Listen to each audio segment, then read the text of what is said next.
Good morning, everybody. My name is Nathan Eason with the University of Georgia as Extension. I am the host of the American Society of Enology and Viticulture for Eastern Section. If you've not heard of us before, please go to our website, check us out, ASEV-ES.org, where you can learn more about our organization. In short, we are the East Coast, which is pretty much everybody other than California, Oregon, and Washington. So we have representation from universities and industry, from states all the way pretty much east of California to Texas, to Canada, New York, to Florida. And we get together annually for a conference. We just got back from Cleveland, Ohio. And there's Miss Maria Smith, who is one of our gracious hostess. And they did a great job. We had a great experience in Cleveland, Ohio. And so this platform is an opportunity for the industry to continue that mission of sharing the body of knowledge to each other, and having, obviously, it's a nationwide discussion, so we want to keep our topics very broad, and that applies to all. So we are thankful that you decided to join us with us today. A few housekeeping rules. If you want to ask a question to one of our panelists or myself, all you have to do is go to our Q&A box, not the chat box, please, but the Q&A box, and enter that, and we'll try to keep a monitor on that. As well as a fun little thing I like to do. Actually, when you registered, I know what state you're from. I'm so used to doing it the old way, where I asked you to put in the state that you were from. So we're going to get started with us today. I'm going to let our panelists introduce themselves so I don't butcher any titles and positions and things like that. I'm going to start to my left on my screen. Miss Jennifer Russo, if you will please introduce yourself. Thank you, Nathan. Hi, I'm Jennifer Phillips Russo. So I'm a Cornell Viticulture Extension Specialist with the Lake Erie Regional Grape Program in the western half of New York State. And I'm glad to be here today to talk about the MyEV platform. Awesome. All right, Mr. Brandon. Hey, good morning, everyone. Thanks, Nathan. I'm Brandon Herndon with Virginia Tech. I'm director of the Center for Geospatial Information Technology. And this morning, I'm going to talk about our GeoVine platform that we've developed here. Glad you could join us, Mr. Brandon. Dr. Hoffman, Mark Hoffman. Hey, everybody. My name is Mark Hoffman. I'm the viticulturist North Carolina, and I am here to talk about the PIVC project today. Right. And Maria, you are a part of our panelists today, too. If you'll introduce yourself. Hi, I'm Maria Smith. I'm the Viticulture Outreach Specialist at OSU, Ohio State University. I've been working with Brandon on using GeoVine for site selection and AVA development here in Ohio. And I'm here to help answer any questions that you guys might have about end user questions. Perfect. Appreciate those introduction, guys. And again, to remind our audience, today's topic is Let's Get Technical. Thought that was creative, but basically we're looking at some of the tools that can be available to us when making decisions and managing our vineyards. If you are watching this and want to be able to share this information with those in your state who have not been able to attend today, we do upload these on our ASEV Eastern Section YouTube page. If I can get that link in a minute, I can put it in the chat, but pretty easy to search. And we'll have those archived so you can share those in your state to others. This is, again, for growers, for industry reps, for academia, all the like. So some of this information I kind of got exposed to at our conference, and I thought, this is a great topic to discuss. And some of the technologies and tools, as we talked about geospatial and spatial analysis, and some of the softwares that can help keep our records organized, are a crucial tool in managing our vineyards' efficiency. We all know it's not cheap, and we all know that we need to be not wasting sprays, not wasting fertility or anything that we don't need to be. So to hone in on the specifics and zoom in a bit, if you will, we're going to turn it over to Mr. Brandon here to discuss the GeoVine project. So feel free to share your slides. Hopefully everybody can see this. And by the way, if you do want to ask a verbal question instead of in the Q&A, you can just do the raise your hand icon and you'll pop up to the top of the list. So without further ado, Mr. Brandon, go ahead. Hey, thanks, Nathan. Yeah, good morning, everyone. I'd like to present our GeoVine tool. It's been in development for over 10 years. I'm director for the Center for Geospatial Information Technology at Virginia Tech. This originally started a little over 10 years ago with like kind of a 13-state USDA SDRI grant, and then it was offered to Virginia for a while, and then Virginia discontinued their funding, and now we are supported by Ohio and working with Maria Smith the past years, which has been really great. You know, we do a lot of things at CGIT. This is one of them. We do broadband mapping, transportation safety, hazard mitigation, and precision ag, and this falls in the precision ag window. GeoVine, you know, it's a data-driven decision-making tool. It's designed to give the best information available before you spend a lot of money and resources developing a vineyard location.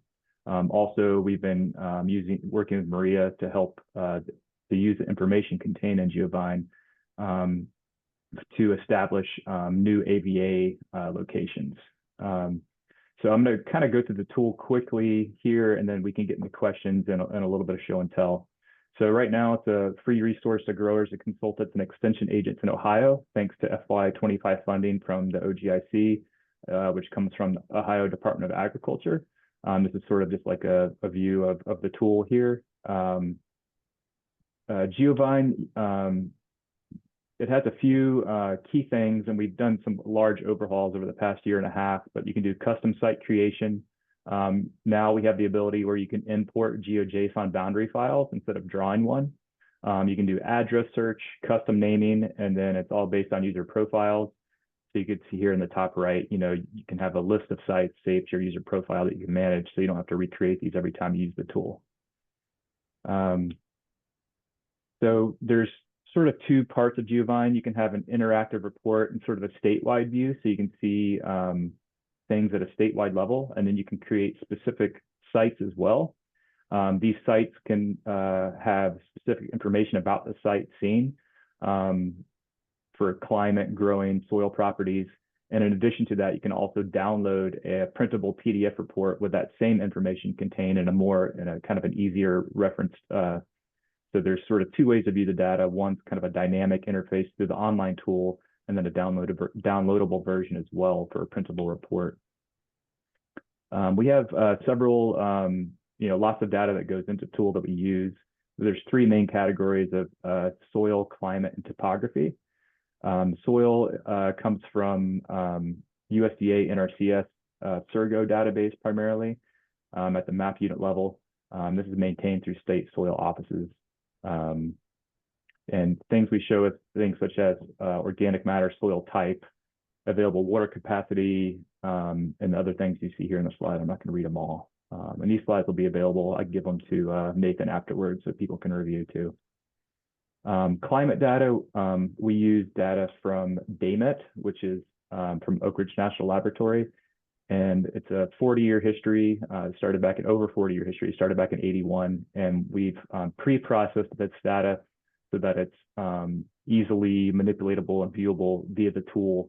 And here are just some of the data available that you can see for either statewide or specific location level. And here's some examples of some of the graphs that GeoVine puts out based on this pre-processed data that originated from the DAMET data set. And we'll get to the tool later so you can see this in more detail. In addition to that, we have topographic data. This is based on the USGS National 3D Elevation Program. It's at a 10-meter resolution. And then going back to DAMET real quick again, I believe that's at a 1-kilometer resolution scale for every minute of the day. So we process data for every minute of the day, average over a 40-year period at a 1-kilometer scale. So it's kind of, you know, data intensive. Yeah, so I jumped through my slides quick because I do want to demo GeoVine for you. Here's my contact information if you guys want to get in touch with me later about this. Currently, it's only available to Ohio, but you know, we would like to expand to other areas. If you're interested, just give us a shout. So what would that entail, Brandon? I mean, is that you said it was funded by the Department of Ag in Ohio? So or Maria, whomever can speak to this. So if we wanted to get this in other states, what are we looking at?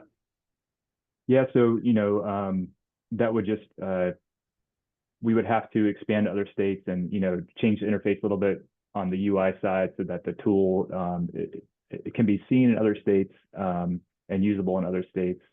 Right now, as you can see, everything's clipped to Ohio. So it would just be work on our end. We have several ideas. So backing up a little bit, we're a soft funded office. So we get actually no direct funding from Virginia Tech to support me and my faculty members here. All the funding we get is from grants and work that we do, such as GeoVine. So depending on the state and what you'd want, if it's just expanding GeoVine to that state, or if there's specific things you want that may not be included in the tool, we can have chats with those members if they're interested. We're also possibly planning to expand this maybe nationwide on a pay-by-user basis. So that's also another option we may do in the future. External to Virginia Tech, we're talking with the university about that as well. So we are going to continue to develop this tool, regardless if it is funded or not. So that it may switch. If we don't have funding, it might switch to a pay-by-user mode of implementation instead of just kind of a free-for-all like it is now for Ohio. So yeah, our industry currently licenses this tool because Ahmed Dami, who is our viticulture specialist at OSU as well, helped develop this tool initially with Tony Wolf back in, I want to say it was 2012. And in Ohio, we have the Vineyard Expansion Assistance Program, which helps subsidize the cost of new vineyard and replacement vineyard acreage throughout the state every single year. And as part of that, we at OSU have to go and do site assessments for each one of these applicants to that program in order to be eligible for funding. And so I was doing a lot of this by hand for the first couple of years until Ahmed was like, hey, we should consider resurrecting this tool. And that's when we got in contact with Brandon. I want to say it was around 2021 or so.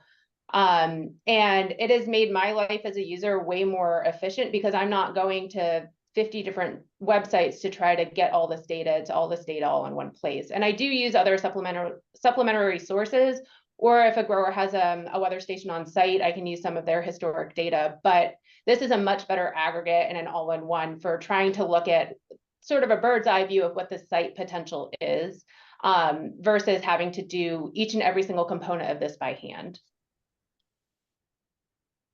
Yeah, thanks, Maria. Yeah, so there's the tool's kind of bifurcated into like a statewide view here, where you can see, all of these, start and end of growing seasons, length of growing season, growing degree days, which could indicate some phenological milestones. In addition to that, you can create your own site boundaries here, and I'm currently logged in, but this is saved to a user profile that's stored on the tool. After you register with us, you can create sites and use the tool without registering. It just won't save your sites after you create them. So you'd have to recreate them again if you don't have a user profile saved. It's pretty quick. The past 2 years, we did an entire overhaul of the tool. The tool used to be sort of you would input a site or what you're interested in, and then it would spin for several minutes and then eventually email you and say, hey, your report's ready. Why that wasn't as good is because you couldn't see the statewide level view. So, if you wanted to go in here and compare, like here, it'll show your sites that you've created too on the statewide view. But, you could see regionally, the differences now, whereas before you couldn't. You'd have to submit a report and wait for the report to spit out information. So it's a lot better now because one, it does it on the fly within the tool, within browsers, so you don't have to wait for something to download. And then two, it's better because you can kind of compare, regional comparisons for data sets. So let's go to, so once you create a vineyard, I can click create a vineyard here, and there's different ways you can do it. You can search for an address, you can draw a vineyard, or you can import a GeoJSON file, custom naming, and then after you do all this, you get your report. So here's what your report looks like. So it looks very similar to the initial view. So the initial view on the right is still the same at the statewide level, but now it has your boundaries shown as well. So for climate, you can see average temperature, and you can see this little spinning wheel up here. So it's rendering everything on the fly, which makes the tool dynamic, and so the user doesn't have to wait as long as before. Some of these take a little longer because we're pulling the data live. So some of these layers take a little longer to load than others. And of course, with live live demos, things sometimes take longer too. See your hand up, Mark. Yeah, Mark, you had a question? Mark Hoffman. Yeah, thanks, Brandon. Just out of curiosity, this looks like other growers outside of the grape growing world might be very interested in that tool as well. Do you have requests from like other crops to use this, or do you have like people who are using it also in other crops? Or yeah, it has it's got lots of interest from different industries, not just grapes, but we had pitched it for use for like a general agricultural tool for lots of crops like corn, soy, other things like that.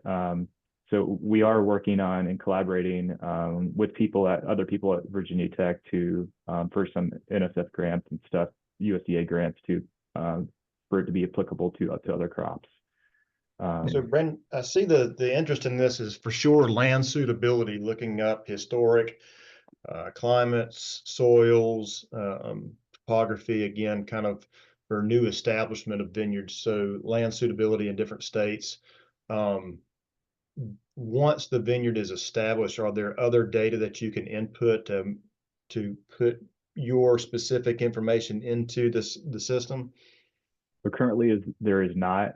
We have pitched that in the past to sort of integrate, tracking and your own data into the tool, or at least some phenological milestones of when things happen with the grapes. And you see now layers finally rendering. It takes a while sometimes on the soil ones. It's a pretty big site too. I think it's like maybe, well, not too big, maybe like 70, 80 acres.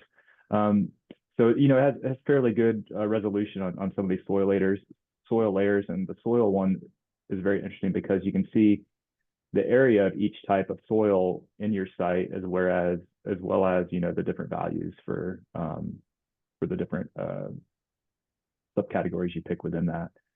And then also, if you hit this export button here, it exports. Here's the printable PDF report. So this hyperlink button, you could print your report for your site, and that has everything that's located in the dynamic tool available for export. Climate, average min, average precip, number of days above freezing, low temperature thresholds, and kind of where your site is located regionally within your area as well.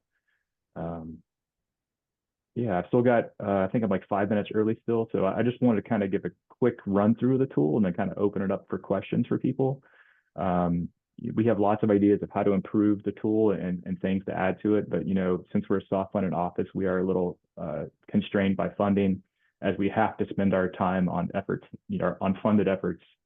So, we can only put as much into this as funding allows. But, sky's the limit. So, I'm just happy to be here. And thanks, Nathan, for inviting us, and glad to be able to share this with everyone today.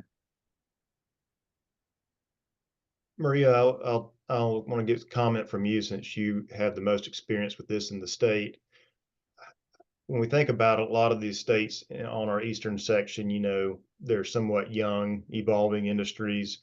From the academic side, this tool is super useful to somebody like yourself when you're thinking about expanding. People might be seeking advice of where should I, or I have this property, is it suitable?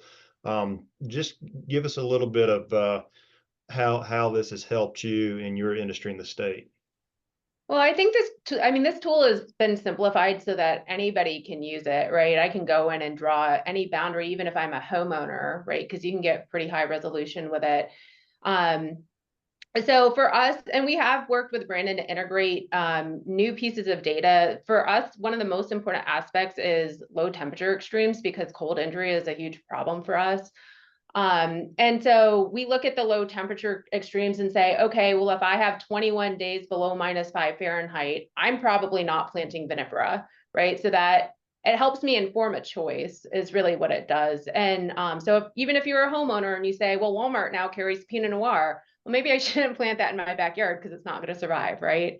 That's really, I use it a lot for that. I use it for soil data as well to drive decisions regarding, do I need to tile? Do I not need to tile? How extensively may that drainage need to be?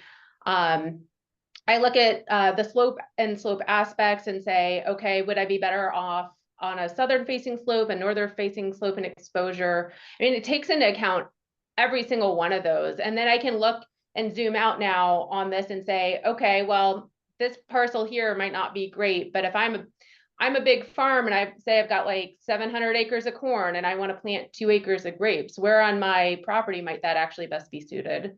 So anybody can use this, and we encourage our growers who are interested in planting grapes, it doesn't matter if it's 1 acre, 10 acres, or 100 acres, to look at this and be able to make those decisions. We can, I mean, kind of like a soil report, right? You can interpret it yourself, or you can send it to us and say, hey, can you help me make my nutrient additions? That's basically what we're using this for, is a cursory at a glance. How good is my site for what kind of grapes, and how can we use this to match variety to site? That's how more or less we've been using it. I agree with Brandon that I would love to see user input into this into the future, where it's like I can mark my phenology relative to GDD. I can mark my my soil I don't know, cation exchange capacity and pH, and where might I need to lime, or that type of information I would love to see ingested in the future.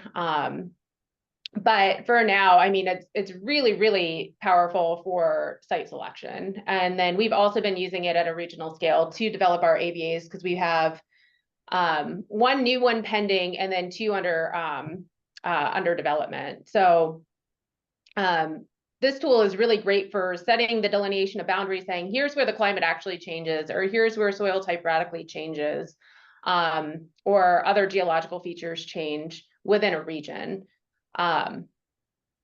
You took the words right out of my mouth. I mean, AVA was going to be my next question about a lot of states, trying to figure out how do we decipher or discern where these boundaries are. This is a great tool to help set those boundaries. Yeah, and I don't know if Brandon has a picture of the Central Ohio AVA map, where we thought we'd be inclusive and include some of our under the new one we're developing, be inclusive and include as many vineyards as possible, or do we have to be more restrictive because what we're finding with our original drawn boundaries is just too variable. So that's what we're really using this tool for, because you can see there's a lot of change relative to where you are, depending on where you are in Ohio. But this does currently, yeah, Brandon's showing this does currently outline where the current AVAs are located in the state as well. I think it's great.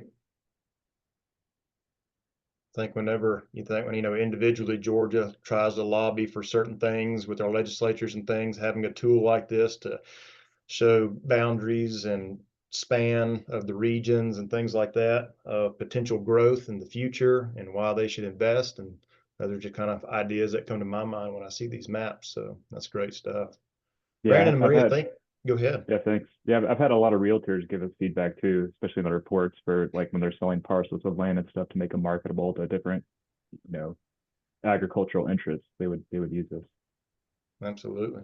Well, again, anybody attending this that wants to get in touch with Brandon, just reach out to me and I can get you in touch with him, or hopefully you're able to get his information there. We're going to move on. Thank you, Brandon, for presenting that, Maria.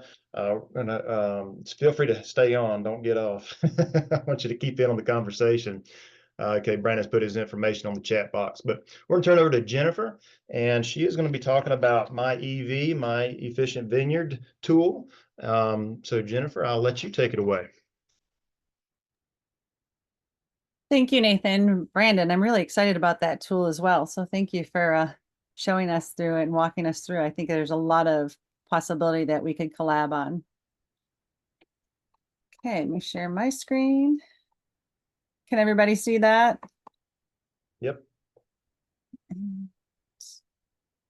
So I'm here to talk about the My EV tool, or the precision precision viticulture using digital ag software. And this was funded by USDA, NIFA, and AFRI grant, also the National Grape Research Alliance and Gallo National Grape Co-op, the California Table Grape Commission, and JLOR.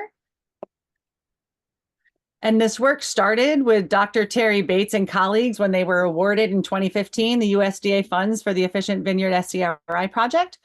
What this project was a multi-layer spatial data processing to look at raw data from all of the sensors that are out there and process it by a technique which allows a comparison between information layers. So basically what they wanted to kind of look at was, does the soil pattern influence your vine growth? Where and how much? Is fruit sugar dominated by yield or vine balance in this vineyard? Or can I address this through variable rate management? Multi-layer processing helps answer these types of questions. The technological components of the digital agriculture, from new sensing mechanisms to spatial data analytics to variable rate mechanized management, are developing very quickly. Digital ag solutions are having positive impacts on farming and in the environment and will only continue to grow. And small and medium-sized grape producers lack the tools, knowledge, and experience to get started with the spatial data-driven farm management. So there was a need to develop and deliver a cost-effective and approachable digital agriculture tools to help those small and medium-sized producers so they can also experience the benefits of spatial data-driven farming. So out of that, this MyEV tool was a deliverable from the SCRI project. And it was a way for researchers and growers to collect data in your vineyards from just your daily observations or sensors and get that data out of your brain and allow you to kind of visualize it on a map and see that variability. So this tool collects data with a GIS location and then snaps it to a normalized common grid. So that grid is a 3x3 meter. And basically, the MyEV tool is just a really simple way to centralize and pull the data that you're collecting, visualize it spatially, and then make decisions on what to do next. So the motto of this is measure, model, and manage. And there's a slide coming up. I should state that a lot of these slides on here are from presentations that Dr. Terry Bates and myself have given. So there's a lot of mishmash in between whose slides are whose in this presentation. But you want to unlock the benefits of spatial data by processing to get the most out of these agricultural sensors can be challenging. So this MyEV breaks this processing down into just a few easy steps so anyone can turn raw sensor data into meaningful viticulture information. And then there's a set of these plug-in tools that walk you through this process. And I want to stop right here for a moment because I don't want to lose half of the crowd who are sitting there thinking, I don't use sensors, I don't need to listen to the rest of this presentation. Because you don't have to have sensors to be able to use the power of this tool. You yourself can be the sensor and you can collect the data on your own with your cell phone out in the vineyard. So currently the tools that you have for working with spatial data is there's ArcGIS, or there's your whatever color tractor you have and the computer that comes with that. So there's Ag Leader, Trimble, or John Deere. And then there's the MyEV tool. And with that, with the ArcGIS, there are about 1,000 different applications that you can do. With your color tractor and the computer that comes with that, there's about 100 different applications that you can do. And with MyEV, we just break it down into 10 so that we can bring this free software to people. You can still get the benefits of spatial data. I'm not saying that the others aren't important, but this is a free tool that you can use on your own. And it's simple. It's not as confusing as, I don't know about you, but working with ArcGIS kind of gives me a headache sometimes. I have to rely on other people to do it for me. So here's the Efficient Vineyard approach. It's measure, model, manage. And we want to measure things out in the vineyard like vineyard soil, canopy, crop characteristics using your mobile field sensors or your data collector, which is you. You are the data collector. Then you can take it back to your computer and model it in a multi-layer spatial data needed for their perennial cropping systems and snap it to that common grid that I told you about, which is about 3x3 meters, roughly the spacing that we have in our vineyards for our vines. And then from there, you can look at that variation and break them down into management zones and then manage your vineyards with integrating that spatial information and possibly with variable rate technology. And that variable rate does not have to be using variable rate machinery. It can just be either driving faster or slower or putting more inputs in the areas that need it and less where maybe you don't.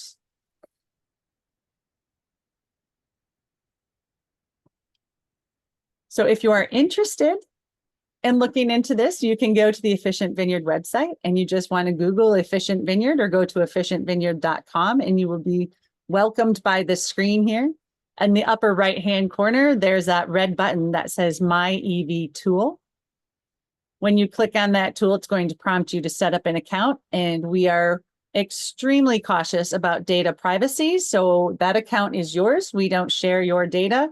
You may share your data with whoever you wish to collaborate with.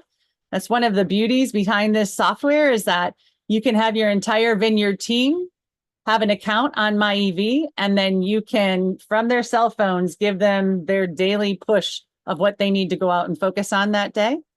But no one else has that data unless you allow that for them. So if you're interested in exploring on how to get started, but maybe you're not sure, we have a website, another page that you see. So to the left of your screen is the Efficient Vineyard website and what it looks like when you pull it up. And then you'll see that there's Claro, the Efficient Vineyard project, the VIT blog, and the MyEV documentation underneath the header there. On that VIT blog, we have tutorials that walk you through every step of the way. And I have to tell you, I am not the most technologically savvy. And when we were going after the AFRI grant and pushing this out to growers, I had to learn the software myself. And I was thinking, I do not have the time to do this. I recognize the power behind it, but I don't have the time to go and learn this new software. And it is not a heavy lift.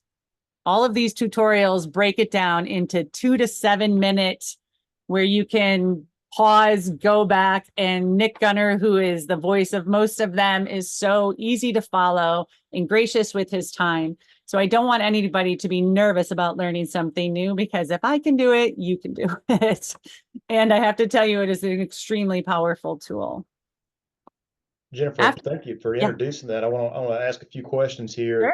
Sure. So we understand spatial variability due to soils, particularly on a vineyard site. Mm-hmm. But you're saying that you can use your own phone and input different measures that you want to evaluate. Those could be things that you observe visually. That could be tissue analysis samples. That could be nematode samples from the soil. A whole number of items. So what you're telling us is that you can create your own data packets and put them on here so that you create certain blocks based on your observations and delineate those. Absolutely. And it doesn't have to, if you have raw data that has a lat and longitude associated with a data point, you can upload that from anyone who has come out and scanned your vineyards or taken your soil samples for you.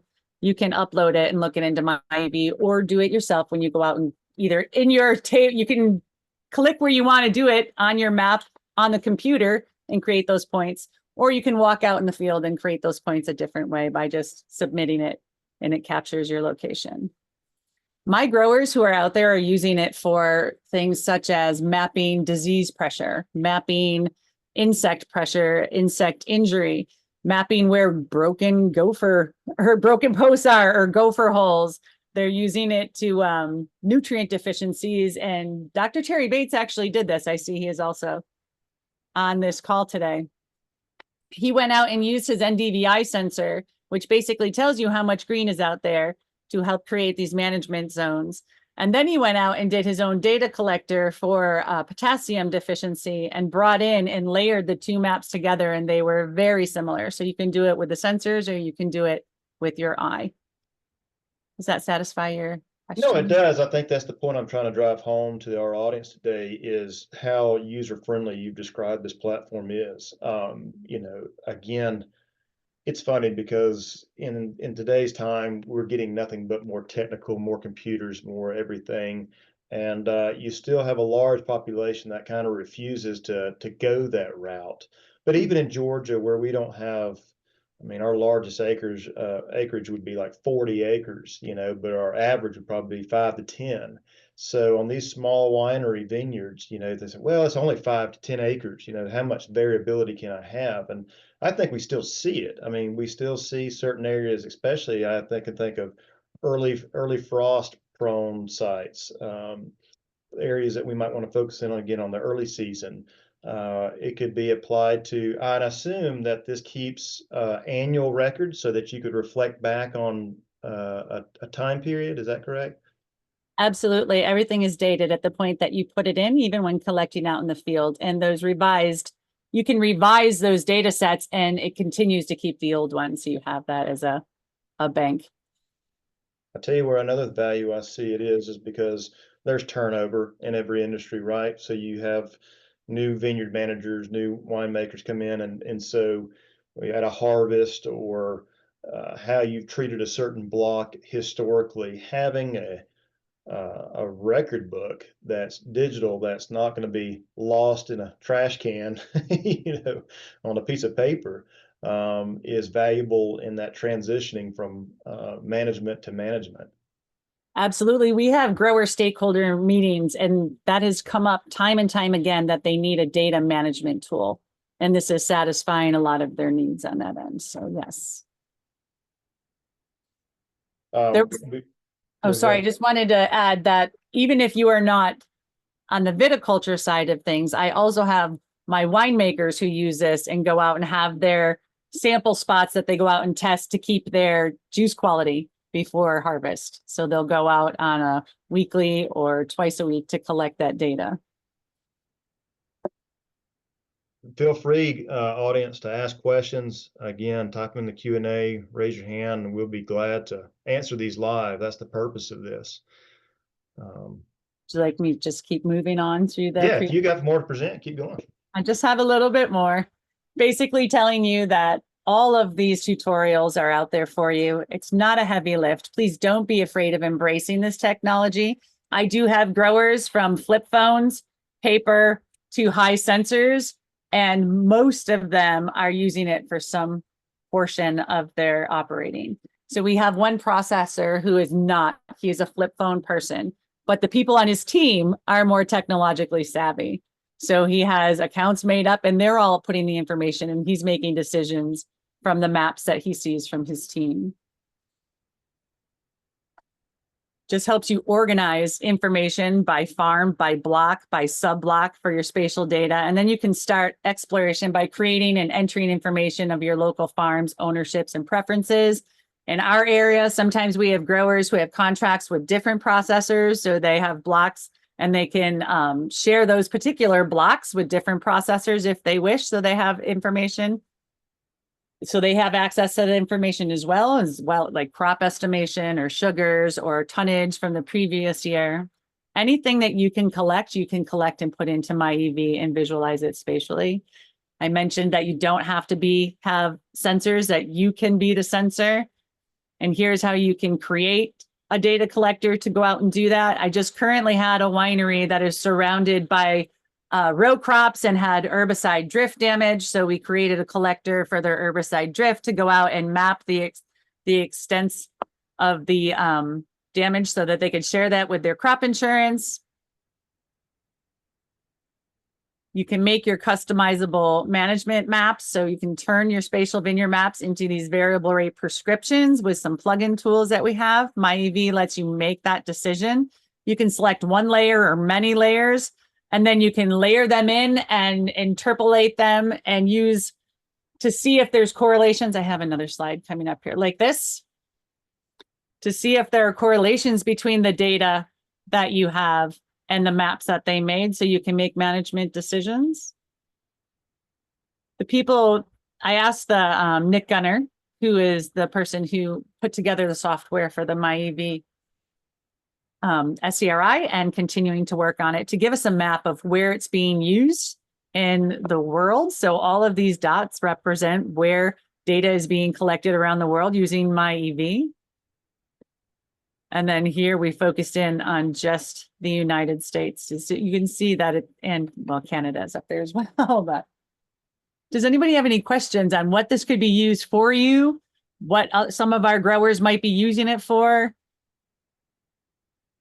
I always get the question about the resolution. Can you get it down to a vine by vine basis? And Dr. Terry Bates can. He has bought some external antennas that you can use and plug in as you're walking around, and you can get down to the centimeter. Does anybody have any questions about future uses for it? You know, when I think about the future, you know, some people are kind of resistant to change, and I always believe that the only thing that's constant is change.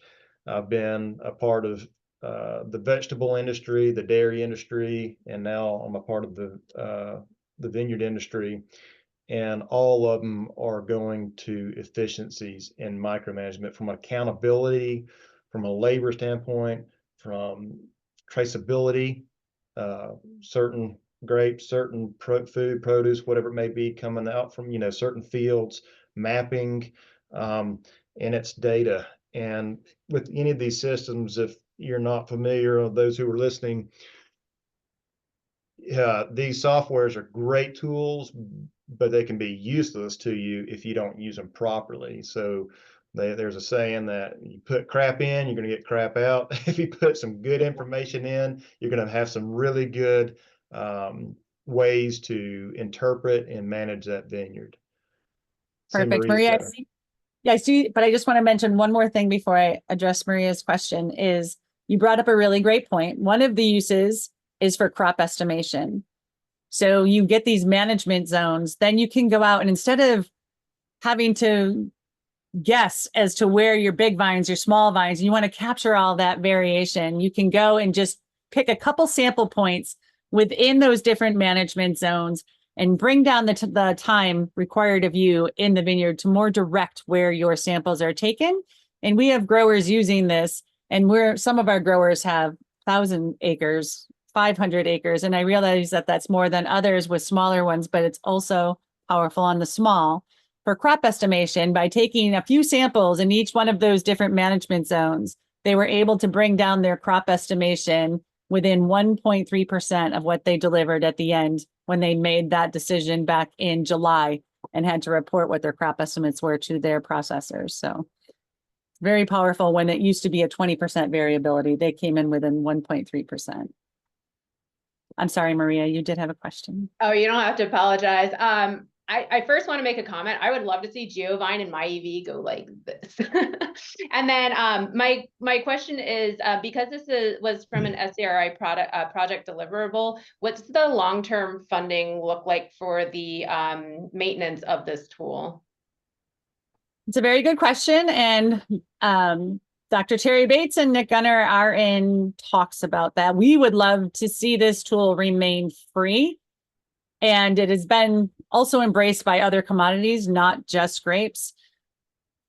I don't want to quote, and Terry can probably send me a terrible text message or a comment here, but it might come down to the fact that where you might have to, where you pay for an app, maybe it's $19.99 a year. But that's exactly what we want to do, is keep it minimal, because we wanted this. It was free for our growers, paid for our government, and super powerful. And it's not where you're paying the $2,500 licensing fee with the whatever color tractor that you're looking at. So we want to make it for those smaller and medium-sized growers to be able to use it cost effective.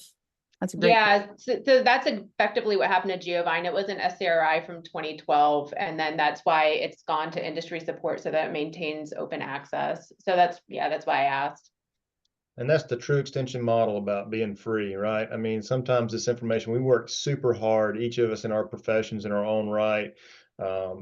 And you're paying for, I mean, tax dollars are paying for it, but at the same time, like, we don't want to make it challenging. We want knowledge to be owned by everybody, shared to everybody. So I think it's great that mission is remaining true.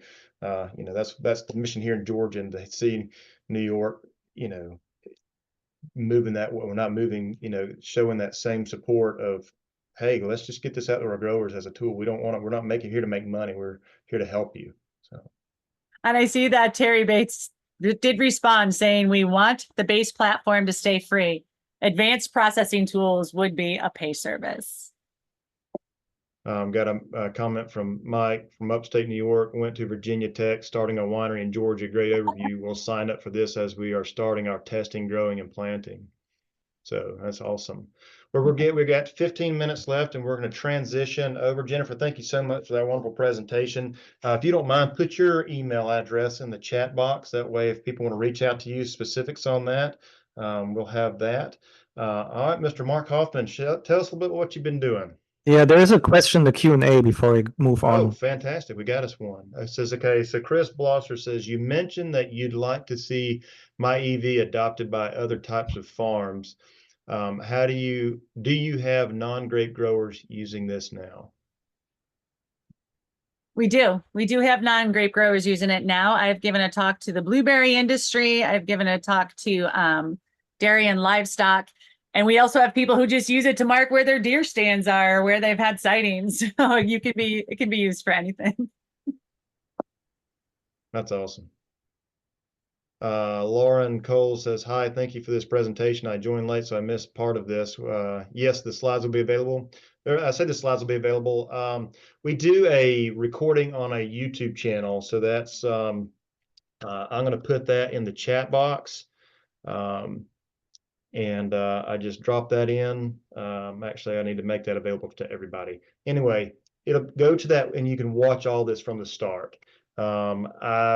Sharing specific slides are tough, but obviously you can pause the video recording. So I would like to look into the equipment being used as far as precision sensors are concerned that are compatible with this tool. All right. All right, Mark, don't disappear on us. Where'd you go? Oh, sorry. My computer is not the best.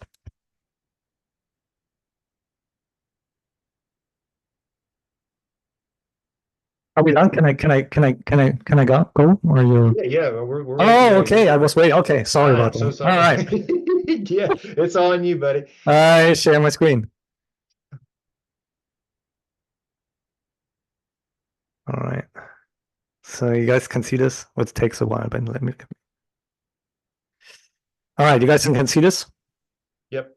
All right, perfect. So, hello everyone, and thank you for having me. And thanks Jennifer and Brandon for the update of those projects. So I do want to say to everyone who's listening that both of those projects, MyEV Vineyard and the GeoVine Vineyard, they're both originated in SCRI projects that are about 10, 15 years old now, about-ish, 2012, 2015.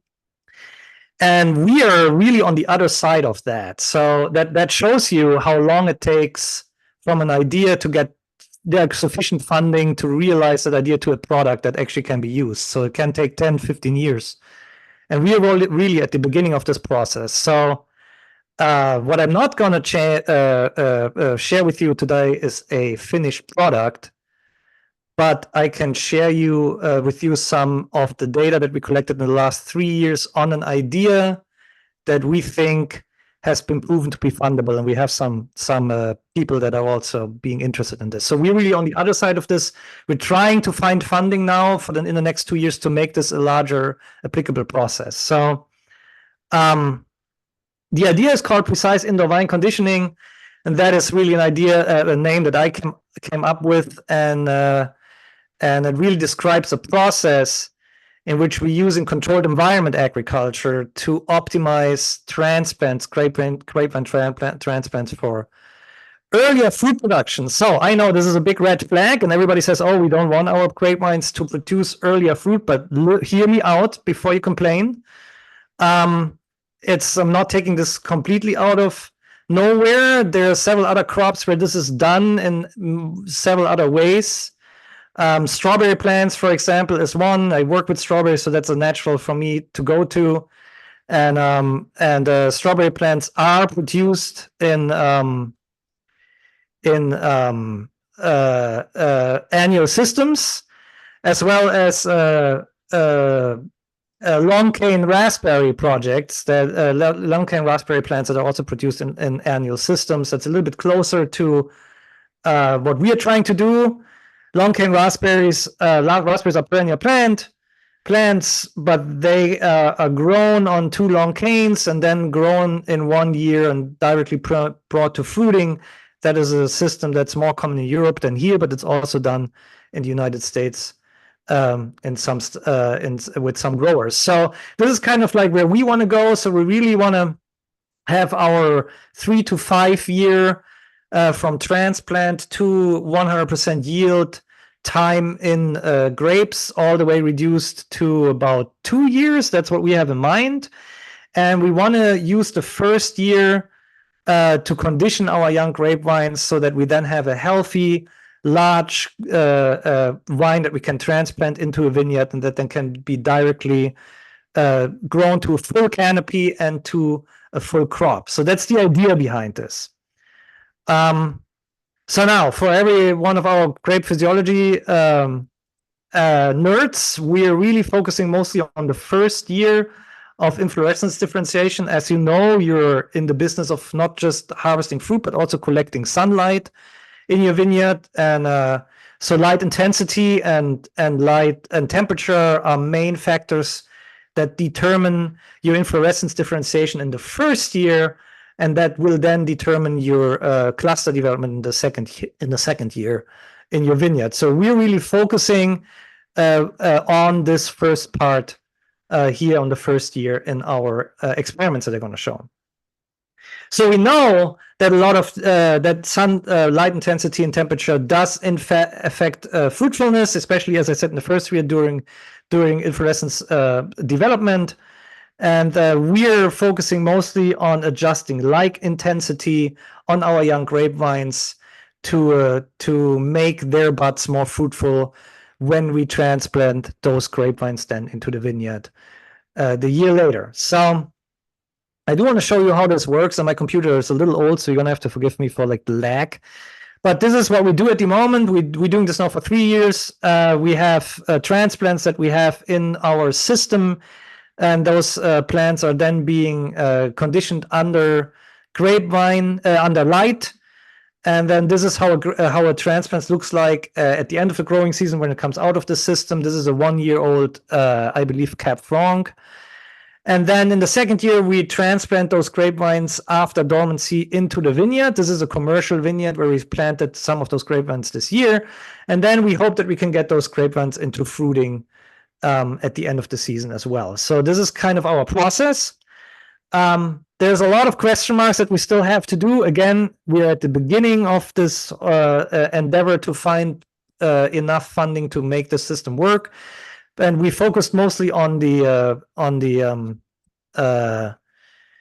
greenhouse production part here that you can see here. So we have around, so typically we plant our vines in May. This year we planted in February actually. And then we apply supplemental light in the greenhouse, and then we put them into cold storage. And then in May, or April after, depending on the vineyard, we'll transplant those vines into the vineyard, depending on when we get the last frost. So this is what we're adjusting at the moment, our the June to October part of work. We haven't adjusted the cold storage. We haven't worked on the transplant and the nutrition part all the way to the wine. So these are all question marks that we will still have to figure out. Typical our greenhouse environmental conditions are 3 different supplemental light conditions that we have in the greenhouse. I'm going to show you pictures how this looks like in a minute. And so we're really looking on a very low light efficiency, because in the greenhouse a lot of the light gets blocked through the shading there, and also through the glass cover that we have. And then we have lights in a medium and high range of light intensity that we add to our treatments. And just to put it into perspective, so our high light intensity treatments are around 40 to 50 daily light integrals, a mole per square meter per day. That is really high for the East Coast. So We get those DLIs at the East Coast maybe in June, July in some areas, but typically for the most part in other areas of the East Coast, has a lot lower light intensity. A little bit different in California, especially Southern California has pretty high light intensities, and then the rest of California has quite high light intensities throughout most of the year. But for the rest of the country, those are pretty high DLIs that we consistently can provide to our grapevines. So they get very good conditions to develop fruiting buds. So I want to show you some data very quick. You can see here, this is the average clusters that we found per node, and those are the grapevines that we conditioned. Each point is a grapevine. And you can see here with the increasing light intensity, we found more grapevine buds that develop clusters on that one young vine that we planted, on those vines that we planted in the vineyard. We also broke this down by primary, secondary, and tertiary shoots because we worked with hybrids in the first place because we really wanted to know what's the impact on flower buds. So we worked with cultivars that have not just fruitful primaries, but we knew they have fruitful secondaries and even tertiaries, like here Treminette has. So this is from a couple of years ago, and we repeated this experiment with different cultivars last year, and those are you see here, those are the grapevine transplants that we put into the system last year, and the picture that I showed you was a Cab Franc. My computer is pretty slow, so I'm not at work, so I have to use my slow little laptop here. All right, so we repeated this experiment with Chamberson. We saw pretty much similar trend. You see here the amount of DLI per day, and you saw here in Chamberson, we saw like an increase of clusters per node already under 28, a significant increase. And then we also tried to do this with other cultivars. My computer, Cab Franc, there you go. There's somewhere there's Chardonnay in there. So Cab Franc, we saw a very similar trend that we saw with Treminette. I don't think we reached our maximum here with high DLIs, but we saw a pretty high increase, significantly increase in number of clusters that we found on our conditioned vines when we planted them into the vineyard. And then the same with Chardonnay. I hope that's going to show Chardonnay in a minute. There you go. Yeah, Chardonnay has a little bit different picture. Again, here, a little bit peak out, but what those data all tell us is that it works, what we're trying to do works, and then secondly, that it's also depending on the cultivar, we might have different light intensities to condition those for the optimal amount of flowering they can provide. So again, this is all preliminary data. We worked on this for the last 3 years. We're now, I feel, at the point where we can start trying to develop a SCRI project to really look deeper into this. And yeah, Renee, Jennifer, you have a question? Sorry. No, I'm sorry to interrupt. Nuts. I'm sorry. Yeah. I think this is great work, and I'm just curious. Did you guys happen to look at the root mass between the differences before the ones that you did in the plant? Did you have any outside from outside the lights? Did you have a bigger root ball that'll give it a better chance next year? Yeah. So we didn't look. I didn't show those data, but we didn't look just at root mass. We looked at photosynthetic rates, and we looked at chlorophyll rates. We looked at leaf area. And those plants are generally bigger, so that they put on a lot more mass, basically. Stem diameter. We looked at all those things. So I don't show that here, but yes. So that all those things are highly related with the light treatments. Yeah. Yeah, so those are generally larger plants. Yeah. Thank you. Yeah. As you can see here, these are pretty big plants for 1-year-old plants. These are my students here. Anyways, this is a video. Oh my God, my computer is gonna crash. So this is how it looks like from above, and I just wanted to show you how work intense all this is. I showed it already at ASEV, so most people already saw that. But this is one of our greenhouses. We have 2 greenhouses to work with. This is one of our zones. And at the moment, again, this is all like preliminary study. We did a study on container size And we found that we worked with a nursery in California that provided us with different container sizes. And we found that their larger container size that they use usually for almond trees is a pretty good fit for our system, which is not this container. This is a pretty large. This is a tree container, which we will not use for, like, if this ever will go commercial. This is just for us. So this is a study that is currently in our greenhouse where we try to push the system, where we, instead of like providing light throughout the entire season, we only provide light until lignification, and then we put them into dormancy, and now they're sprouting out to see whether or not we will get them to flower even faster than the 1 year that we're doing at the moment. So yeah, I do have a lot of other pictures to share. I'm not sure how much I have on time. This is a lot, very involved research. There's a lot of technical stuff going on, from different electrical circuits that we had to put in to like sensors and controls. And so there's a lot of stuff going on. The lights, of course, are important here. And I don't want to go too much into details. Technical problems like with those dimmers that we tried like so many times and they still don't work, and fans. So there's a lot of technical stuff that I'm learning, since I'm not a controlled environment specialist. I'm a field guy that is venturing into this realm, but it's pretty interesting, and I love the work that we do here. And yeah, those are the light sensors that we use, temperature sensors that we use. And our one of my graduate students is from Brazil, so everything is in Portuguese. And then we have our irrigation systems can be very simple to very involved, like this one here.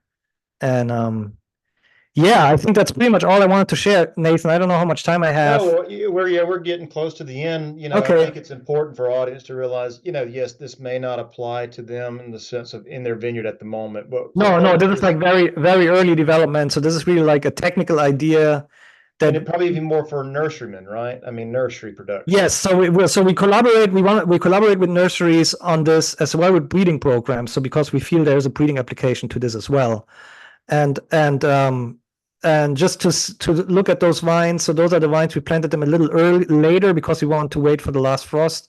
Those are pictures from June in a commercial vineyard, from those vines that we planted there. We discuss a lot with the vineyard managers to like come up with better ideas. But again, the system is like very early in the development. We have a lot of problems with disease coming in to those baby vines that never saw like a vineyard before. And you know, we had Pierce's disease, we have downy in it. And so there's a lot of kinks that we still have to figure out before this system really will work. I think just knowing that the effort is being made out there Yes. to get almost a ready to yield vine to the consumer. I Right. mean, I know in Georgia with Pierce's disease that we battle, and I know doesn't apply to every state, but even it might be cold damage or whatever the situation may be of where you're doing vine replacement. Yeah, so there are several niches where this product would fit. One would be for aesthetics. If somebody replants around the winery, but they wanted to have a full canopy, that would be an application for this. So like Pierce's disease or disease pressure in general would be an application for this if you don't get your vines to fruition, because 50% of them die before they even get to fruiting. And then high value land would be an application for this as well. So this is a niche product that can fit into many different products, like for replanting especially. And but as I said, at the moment the goal is to like take that preliminary research that we could fund internally and then try to find federal funding so that we can actually make this system work, you know. But because right now it's like an idea that we kind of like proved it's a good idea, and that's where we're at the moment, you know.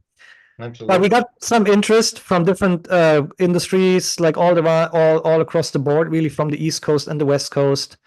And as I said, we think there is a breeding application in this, as well as the fast replant application in this technology. And we're putting together a planning grant to get an SCRI out, hopefully. So planning grant goes in this year, and then the SCRI goes out hopefully next year. So yeah, that's Mark, pretty much it. Appreciate y'all's team and the work that y'all are doing to advance the industry. I think it's great work. And as you see in those latter pictures, it takes a team to pull off this research. Yeah, it really does. Want to thank everybody who's joined us. I know we've lost some participants, so that's okay. Again, this is going to be available. I did get it posted in the chat, the YouTube link. I'll try to get that to you in an email as well. But panelists, Maria, Brandon, Jennifer, and Mark, thank you so much for joining us today and giving us a glimpse of what we can expect. Brandon, I think I'm right there with Maria, man. If we can get GeoVine and MyEV to talk to each other, not only do you have land suitability indexes that you can reference, but as soon as you can hit the ground running, taking data, and somebody's already commented they're interested in applying that here on their farm from the get-go of this presentation. So that's impact. But well, thank y'all so much. We're going to conclude. I'm going to stop recording.